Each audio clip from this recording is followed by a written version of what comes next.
ƙauna ta min rana.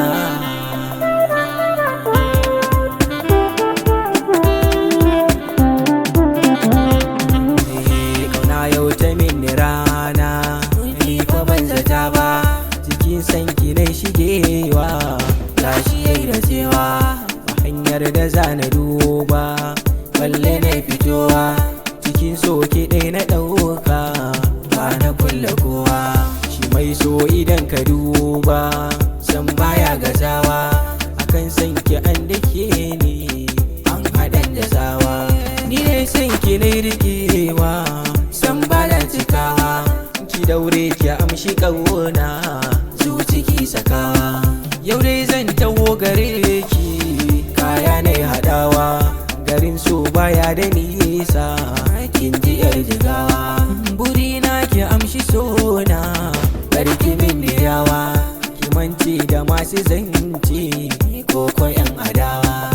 Ke fuskar ki in na duba, sai na kasa komai, sautin ki shi nake so, in ji da maimai. Akan sanki na amince, ni na bada komai, busura fa kin yi dace, mai diri da komai. Ni cikin zuciya da raina, san fa ba kamar ki, burina ki zama amarya, sai akai ki daki. Komai in ki kai bukata, ni fa za na baki, hakika zan nuna ƙauna, za na lallaba ki. Ban yi sakaci na zauna, wanne ya taɓa ki, idan har kwa an taɓa ki, za na ɗau mataki. Soyayya da ke na shirya, kin ji ta girma, akan sanki na amince, ni na fara noma. Tarbiyyar ki ce ta jani, kin ji ta kima, akwai ilimi gare ki, kin yi islama. Samun mai hali yana ki, sai fa an yi fama, mai dace fage na ƙauna, kar gida na girma.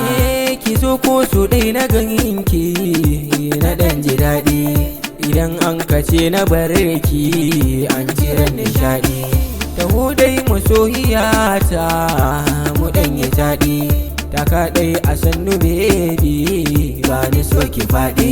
Kuma ke ce farin ciki na, garkuwa na raina, masharan kukan ido na, zo rabin jikina.